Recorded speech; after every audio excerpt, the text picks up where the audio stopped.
Pochi Science. People, have been really wanting me to make a sequel to this video. And a sequel you shall get. As now that they have finished another arc worth of shorts, we have a lot more things to talk about. And with so many new things to talk about, I thought now would be the best time to do my first ever collab. This is Professor StarStar, and they made a video on Pochi Science lore a month or two before my original video. So I figured they would be the best person to pair up with for this video, so expect to hear a lot of their analysis as well. But before we get our hands dirty with all the new Puppy Playtime shorts, there was a short I initially didn't include because it was a Block Blast ad and I wasn't sure if it was canon or not. However, with there now being a full trilogy of them, plus multiple long-form videos, there's enough interesting stuff worth discussing here. So without further ado, let's get back into Pochi Science. The first Block Blast video, titled The Study of Space-Time Travel Block Blast, shows WaifuBot playing the game when Pochi gets curious. Upon being shown the app, Pochi decides to give it a try and quickly becomes frustrated. When she loses too many times, she shakes it upon herself to enter the game's universe, kill its blocky residents, and turn the announcer from he to she via anime. Now, this character is going to keep popping up, so we'll be calling them Mayor Announce, seeing as they're supposed to be the game's announcer, and they just look like a mayor. Also, something I wanted to point out is a quote from the first community post. It is explicitly stated that all scientific activities conducted at this laboratory are for the public interest, not based on the public preferences or interests of the director. Now, you could maybe argue that from some of the past monsters they've transformed, but after seeing them transform Mayor Announce just because she was mad at a game, this just feels like a PR puff piece. Anyways, Mayor Announce certainly doesn't take the forceful takeover of their world too well, so in the next short, A Record of Riot Control in the Lab, they throw the phone into hazardous material that allows them to escape into Pochi's world for a change for a taste of their own medicine. Although they create a block-built robot for themselves, they fail to do much damage, as WaifuBot easily protects their master and takes care of things, with Mayor Announce captured once more. Last Block Blast short, titled A Record of a Moment That Almost Became Friendship, shows Pochi after a late-night bender finally crashing. Mayor Announce, seeing this, decides to take their revenge in a more petty way, via the classic marker drawing prank. However, she hesitates, both after seeing Pochi's cute sleeping face, and after seeing that Pochi was drawing her. So after seeing she was clearly hard at work, the mayor decides to do a good deed and help her pick up. After packing them all together, because the universe seems to hate Mayor Announce, it all explodes, sending it back to where it was and crushing them instantly. Pochi sees them crushed, uncomfortable and unable to move,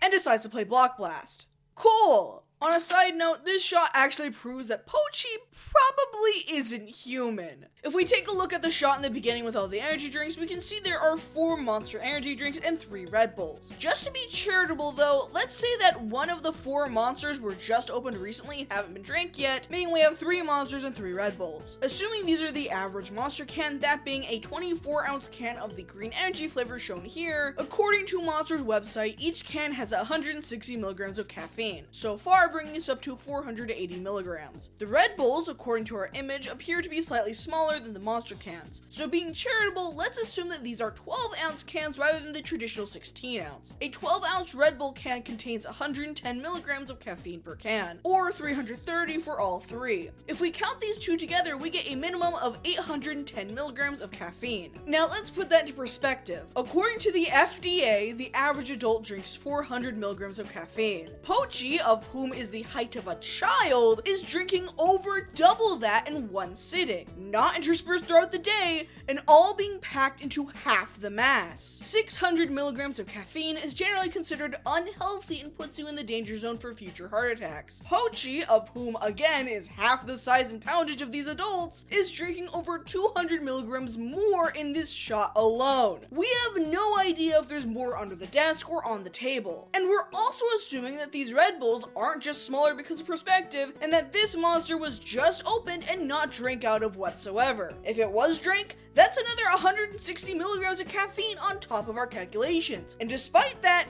Pochi is acting like they just took a sleeping pill. Now, when it comes to caffeine overdose, you can get breathing trouble, hallucinations, vomiting, and seizures, of which Pochi seems to be completely fine. If we assume that she's exactly half the mass of the average adult human being, Pochi is consuming nearly 54% more than the overdose threshold when calculated to their presumed body weight. So night-night, Pochi, but but I don't think he'll be waking up anytime soon. Jokes aside, this implies that Pochi isn't human herself, despite looking similar to one, which could explain a lot about her height despite her age. We don't have any other leads to her canon species, but my best guess is like a dwarf of some kind, seeing as in D&D they have advantage against being poisoned, and in most media they can get overly drunk constantly and be fine. So I feel like the same logic would kind of apply here. Is it canon? Probably not, but she's definitely not human. With the Block Blast ads done and out of the way though, let's shoot over to Professor StarStar with the beginning of the Poppy Playtime arc and the Smiling Critters. Well, looks like it's time to cover the Poppy Playtime arc. Yay! Before I get into this section, I just want y'all to know that I know nothing about Poppy Playtime, and I'm basically just going off of what is happening in the shorts and the Poppy Playtime wiki, so please don't come after me if I get some things wrong. So, Pochi and Waifubot arrive at Playtime Inc., where they encounter Huggy Wuggy. They use the grab pack to awaken him for some reason, and then they fight him, and, well, they turn him into, you guessed it, an anime girl. Apparently, he seemed really scared and worried after being transformed, but he was immediately comforted by Waifubot afterward. After that, Pochi and Waifubot head to the musical memory minigame where Bunzo Bunny resides. After purposely failing the minigame, they transform Bunzo. They also celebrate his birthday because apparently he doesn't remember it being celebrated. Meanwhile, Mommy Longlegs watches what happened in horror. Then, PJ Pugapillar spots Pochi and her assistant and attacks them, but as you may have guessed, Pochi and Waifubot win the battle and transform PJ. Meanwhile, Mommy Longlegs watches in even more horror. So, Mommy Longlegs finally snaps and attacks Pochi, only for her to get transformed herself. To calm her down, Pochi showed Mommy Longlegs photos of her caring for the children at Playcare. Now it's time for the Smiling Critters. I'm gonna try to go pretty fast for this one. So, first, Pochi gets Hoppy Hopscotch's dead body and brings it back to life. Then, she finds Crafty Corn painting with quote-unquote red paint, and Pochi can animeify her. Apparently, the paint that Crafty Corn was using wasn't actually paint. It was actually the remains of Bobby Bear Hug. So, Pochi uses that to bring her back. Then, Pochi lures Picky Piggy to them, fake food, so they can transform her as well.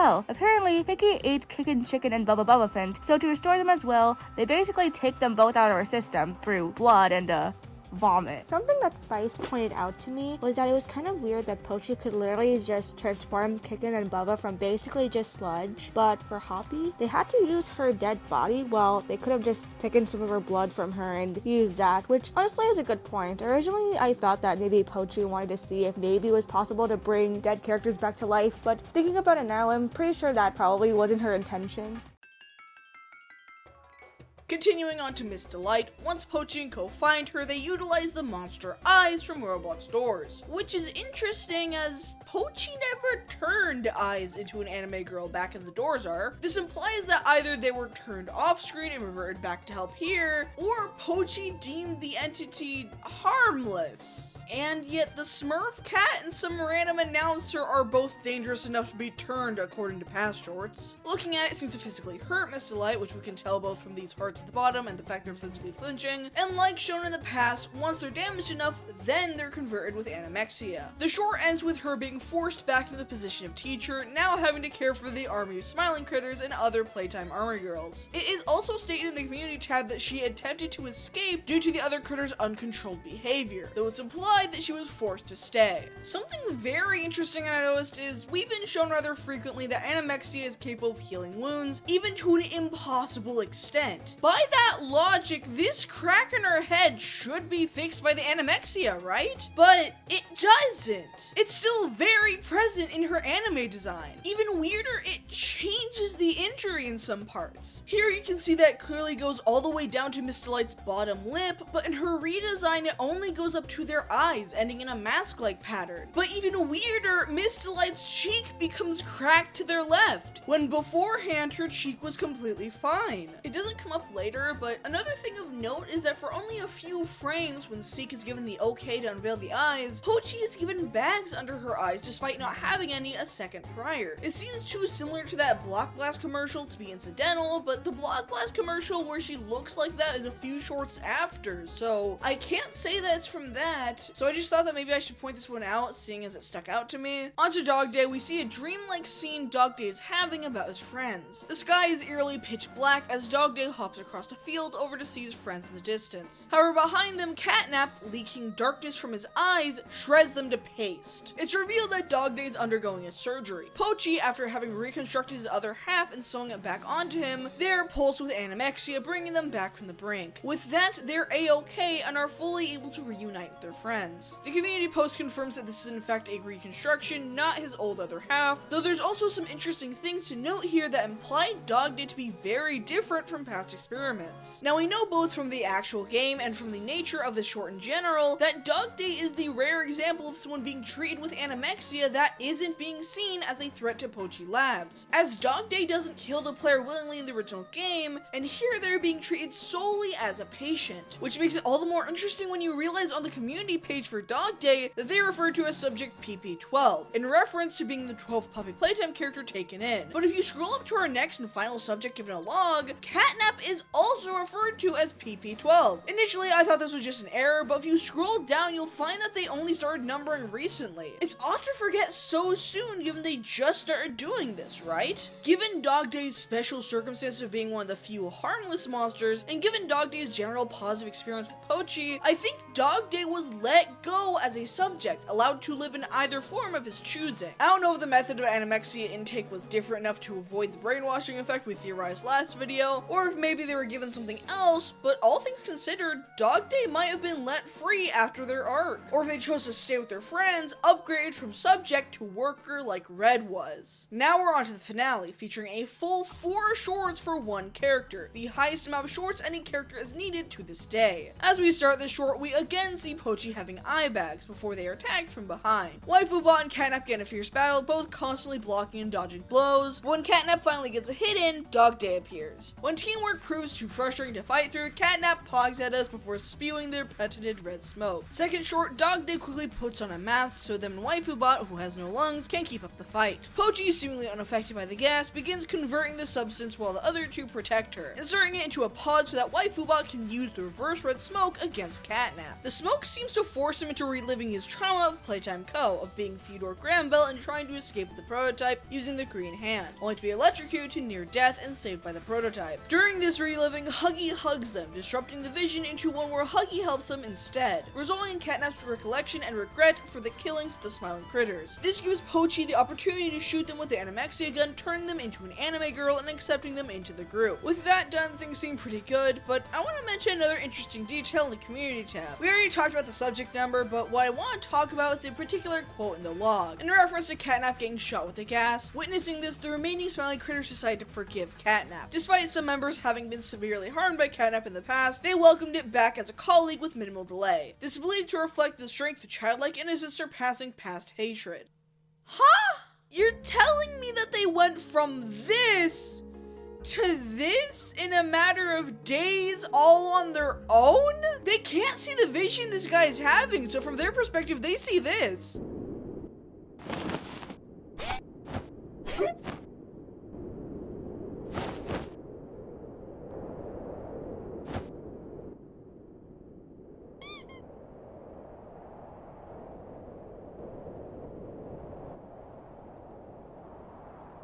You're telling me that somebody who was ripped in half shows no animosity towards their murderer because of a hallucinogen-filled hand gesture and the power of friendship? Bullshit! Isn't it kind of odd that when it's against another scientist working to create something in direct opposition to Pochi, they get absolutely thwomped? And yet if it's someone Pochi is aware has been susceptible to brainwashing and manipulation in the past, then it's friendship, magic, and rainbows? Bubba tried to kill Piggy for eating her, in which she's quoted in a community post as thinking they had to eliminate her from the world as quickly as possible. And Hoppy, whom was in such a zombie state that they couldn't emote for several shorts, entered a guttural rage when seeing a printed image of Catnap, and all 8 of them come to the exact same opinion to put their past behind them when the past in question is a goddamn graveyard. People kept trying to tell me, oh, Spice, your brainwashed army theory is proven wrong, when all I see is ding, ding, ding. Outside of the theory lens though, it is an odd thing to note, especially when comparing last time a similar situation happened and how differently it was handled by the characters. Hey, editing me here, something I'm upset that I didn't include earlier. I just realized the whole point of this is to get rid of or calm down dangerous individuals and monsters. The whole point of Animexia is that it inhibits their capability for aggressive and destructive behavior, which brings up several things. Why was Bubba able to have the desire to kill? Why could Hoppy? How come Mayor Announce was still able to premeditate and plan an attack on Pochi Labs? Is the Animexia not working as effectively anymore? I mean, it still has to be on some level given the weird heel-faced term Hoppy and the other critters just did, but there's definitely something not adding up here. Here's another question. Pochi, as stated in the community posts, is aware of what happened to Theodore Grambel in regards to being manipulated and helping the prototype kill everyone, monster and human alike. Even when Catnap was calmed by the gas, Pochi Labs still chose to use Animexia on them. Question: why did Pochi leave? We finished the Poppy Playtime arc, they've started a new one. So why didn't Pochi go after a threat of whom she is stated to be aware of? That threat being the prototype of whom has killed and likely will continue to kill far more than Catnap ever would have. I know outside of the lore, the reason is likely so they can have another Poppy Playtime arc when chapter 5 comes, to which they'll only transform them when the full body is revealed. But in lore, there's not much there. We aren't told that they couldn't find them and are gonna come back later or anything like that. There's nothing there. And it's definitely food for thought given the proven piece of lore we are given in regards to Pochi's goals and what Animexia is made to do, further indicating that Pochi may not be the most reliable narrator when it comes to transparency about her company. But with that, we have reached the end of the Poppy Playtime arc, leaving us with 4 last videos to go through. I'll have Professor StarStar analyze our final short before I go over the 3 main videos to finish us off. StarStar? As you can tell by the title, the short Scientists Never Cry is supposed to be a reference to the meme We Never Cry. Basically what happens in the short is that Red invents some sort of concoction that seems to turn people into furries, which he plans to use on Pochi to try and get back at her. However, he accidentally spills the furry concoction onto himself, turning him into a cat, and now he's sad. Then Pochi goes up to him, tells him that scientists never cry, and then slaps a picture of the baby's face from Queen Never Cry onto his face. Yeah, real comforting. On to the long form videos, we have 3 of them. 2 of which are collaboration with the game DJ Max Respect 5, a rhythm game which features a demon anime girl at the bottom of your screen pretty much at all times while you break your hands. Anyways, I don't know about the DJ Max lore, if there is any, as for the most part it just seems to be songs connected to other songs, but I couldn't find any info on the lore outside of these, so I'll just be calling it as I see it. Final Hour is our first video. This demon lady named Dine is a singer and dancer, a part of some kind of agency. While she sings, we see these shadow-like beast fellas. According to what I could find, the snake's name is Typos, the lion is Judgment, and the crow is Server. However, I'll just refer to them as Snake, Lion, and Crow so you know who I'm talking about when I mention them individually. From what it looks like though, they're of a moderate size and aren't hurting anyone, just jam to the beat, specifically choosing not to get too close to interrupt Dine's singing. Dine seems to be working as hard as they can, working with the dancers they have, but is clearly overworked and dripping in sweat. As Lena, the blue-eyed girl, hears pondering what to do about this, Pochi arrives at her dimensional portal. Back under her eyes again, she shows an image of the beast and warns them that they are dangerous. It is only then that they grow in size and attack, which is also interesting as they jump over the others to specifically go after Pochi. Once they have all been converted, Pochi immediately leaves, leaving the newly human beast with the others. Lena takes this opportunity to have them take on the weight Dine was carrying, immediately using them as singers and dancers. Only a few minutes into Sapiens, they've already been thrown into the K-pop industry. Jeez, they're quick. Within record time, they prepare for the show, and by the time it rolls around, they masterfully keep to the routine. The crowd loving it, and the bees seeming to have fun with the performing life. Right? In Big Bang Challenge, the beasts are put right back to work for a TikTok dance of some kind. Although it performed well, it seems that the highs of stardom are starting to wear off for some of the beast girls. From the looks of things, the lion loves being human, the snake doesn't mind either way, but the crow wants to return them all to their original forms. Determined to turn them all back, she works tirelessly in their shared hotel room to learn science and find some kind of cure, much like Red did way back when. And surprisingly, she picks up on it quickly and succeeds in creating a encountered Pochi's Animexia. This doesn't revert them fully, however, as they become half-human, half-beast anthro girls. The snake doesn't seem to mind, though the lion seems to be the most upset by not being human anymore, even if they still have human attributes. The bird girl turns herself back as well, but is still upset that they aren't fully back to their beast form, and probably extra upset because their half form doesn't have hands, meaning they can't push the cure further. Dine seems to find them all and realize what they were trying to do, so respecting their wishes, she turns them all back to animals. Lena, however, rushes to remind her of their contract, and when Dine shows the slightest amount of hesitancy, immediately brings Pochi back to return them to humanity, which brings Crow Girl to tears and ending the video. These ones definitely show an angle of the monster POV that is really interesting, as these videos are one of the only ones willing to show the idea of conversion being a bad thing, especially when you consider that once they were given human level awareness, they were forced straight into work against their will, and forced into a contract that's morally gray at best and borderline illegal at worst. Though we have one last video to go through before we close up shop for the day. A Norton VPN sponsorship called A Wise Scientist Never Reveals Their IP. Here we see a hacker of some kind that absolutely hates all of the Pochi Science videos their algorithm's feeding them, and so they decide to write them a hate email. Just as they're about to send it though, they decide to instead change it to an email claiming to be a fan and wanting their IP address to send them cat videos. Pochi then replies with their IP, and so they upload a virus to their IP, which isn't how IPs work. An IP is basically a mailing address for your computer, so they can use it to see what you're doing to better time like a phishing email, to trick you into downloading something harmful, but you can't just upload something to an IP address. That's not how that works. Anyways, he uploads a virus to her IP somehow, to which it forms itself into a physical being in her lab, somehow. Some security dog bots defend against it, but the beast is just too beefy and breaks into Pochi's area while they aren't paying attention. Pochi dies instantly. Just kidding, it was actually a fake the entire time. In fact, this entire place was a ruse this entire time, as NordVPN created a simulated room to trick the virus into thinking it got in, while NordVPN bot and real Pochi fight it up. Pochi, that's not a VPN. You're describing a virtual mission. That's not what NordVPN does. A VPN cannot quarantine a virus. All it does is hide your IP address and make it where they can't see what you're doing or where you live. How did NordVPN sign off on this? Anyways, they turn the virus into an anime girl, the hacker seethes, and the world is saved. And with that, that is the end of Pochi Science for now.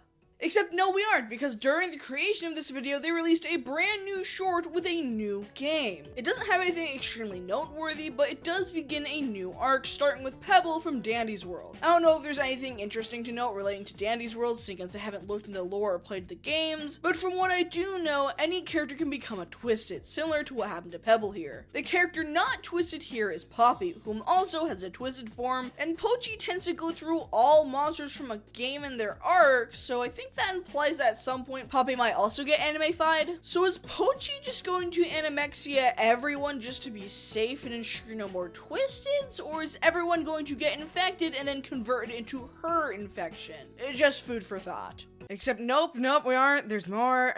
There's more. Pochi, please stop making shorts while I'm editing, I swear to God. If I finish this recording and there's another one on your timeline, I'm going to personally give you a French decapitation. Anyways, Chill Guy transformation is actually very interesting. You know how Pochi transformed Mayor announced because she was angry at a game? And how it was played off as cute and quirky because she's the main character and all that? Well, we have the inverse here. In Red's case, she's scrolling through YouTube Shorts and is angry that she's seeing so many Chill Guy memes. And so she, in anger, shoots her phone. In doing so, she somehow is able to Animexia Chill Guy through the screen. Reminder that Pochi always had to outright enter their universe, but I guess Chill Guy is so chill, he just kind of transcends that. However, in the community post, Pochi outright shames Red for having let her emotions take over, calling it irresponsible and even taking away her things and publicly humiliating her by forcing her to wear a duck hat. Despite Red doing roughly the same thing as Pochi, honestly to a lesser extent due to the fact that Chill Guy is shown and stated to not mind being a girl, we stan a trans queen, whereas Mayor Announce is shown time and time again to resent Pochi for it and for what she irreversibly did to her timeline. This reminds me of those episodes in a kid's show where the main character does something wrong, it's funny and quirky and chill, but when the antagonist is trying their best and makes a mistake or fall back into old habits, they're practically tortured by the writers. As a matter of fact, I don't think a single good thing has happened to Red since she got here. I didn't notice anything too interesting in the next Dandy's World short. In this one we have V get transformed, though interestingly enough, she has the side effect of making her pop-ups that she creates both anime themed and actively hurt her, with her movements here indicating that they're uncontrollable, so basically she's in uncontrollable pain at random now. Sounds like she'll fit right in with the person forced to be a zombie forever. Final short is simply titled Rat Dance, where we see the return of the smiling critters. When a rat gets into their Dorito bag, the girls seem to have access to the Animexia. Who is the irresponsible one now, Pochi? Of which is forced down the rat's throat, who is turned into a rat girl. It's here that we see that seek effect again, where the transformed are visibly upset and or crying, but appear to be forced to dance by whatever means. And with that, now we're done. Unless one is posted while I'm editing again, in which case I am going to cry. With all the stuff we have so far, I feel like Pochi is definitely up to something, or at the very least a morally great character leaning towards the dark side. If we're right about Dogday, then that at least shows that she is a tyrannical monster and does generally have a code of ethics that she's following throughout all of this, but it's very much clear that Pochi shows no mercy or humanity to those she deems as a monster, whether genuine or out of frustration. There's a lot of interesting new things we've learned and some new things implied, but it's hard to say where Pochi will go from here. Clearly from the last short, their next stop is Dandy's World, but after that, who knows? Though what we do know is that Pochi targets popular franchises with multiple monsters that usually come from ones with vibrant or colorful designs, such as those that come from mascot horror games or Roblox-based games. But chances are we won't know until we see the next big horror game that people fall in love with, I'd say. It's also clear that in-universe, we aren't the only ones who disagree with Pochi's methods, though they mostly did so because they hated seeing her on his feed, and we had Dine who turned the monsters back, as well as the monsters themselves who tried to turn back in the first place. Oh, and of course, Red, the original person to rebel against Pochi. But with the tiny details like Pochi starting to have eye bags in her latest shorts and making more characters disagree with her, this could be leading up to an arc where something happens with Pochi. Maybe she turns into a monster, or maybe she's rebelled against. Until then though, it looks like we'll have to wait and see what the future holds. First of all, I don't believe that Pochi is evil. Why? Well, there really isn't any reason to. Instead, in terms of morality, I feel like she's more on the neutral side. First of all, she's making monsters more harmless and unable to hurt people. Second, most of her targets either have hurt people or are dead and are being brought back through Pochi turning them into anime girls. Therefore, she's pretty much justified in doing this. The exceptions to this are most of the digital circus cast, which were transformed by accident in the Kick incident, which Spice talked about in part 1. They're announced, Wooly, and Smurfcat. Personally, I think Smurfcat's transformation was uncalled for. While according to Pochi, he was causing mental disturbance, she never explained how, which I feel like she should have done. Then, there's Marinouts and Wooly. This time, there is literally no excuse for them to be transformed. For Marinouts, the only reason Pochi transformed him was because she was raging at Block Blast. And Wooly, well, he was basically transformed with no reason. However, overall, I think that Pochi does mean well, as it's evident throughout the channel that Pochi wants to recover these monsters so that they can be less dangerous for people to interact with. Another thing I want to discuss is what we might expect from Pochi Science in the future, and what I would want to see next. First of all, let's get the obvious out of the way. Pochi will definitely cover more mascot horror media. It's basically the only thing that Pochi targets. However, another thing I could see happening soon is more collabs, since the DJ Maxx Respect 5 one seemed to do pretty well based on views, and I could definitely see other games collabing with Pochi. Something I really want to see, however, is Pochi going into some more mature media. I know that basically her entire channel is focused around the mascot horror genre, but hear me out. What if Pochi Science did something related to analog horror, or not even horror at all, just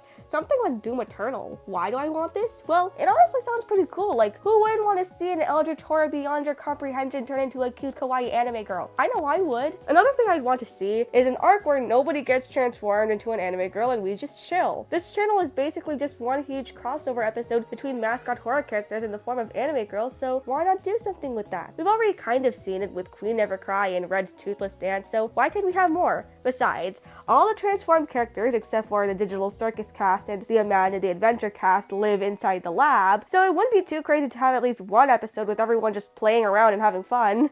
Anyways, that's it for this video. With these kind of videos, I swear, the moment that there's a single new short that comes out, everyone spams me to do a sequel when, you know, every short is like 60 seconds, right? I can't just magic up another 20-minute video on a singular short, man. Wait for a full arc or something. Jokes aside, I appreciate you guys for watching this video and supporting my content. I hope you'll stick around, and I'll see you guys next time. Bye, everyone!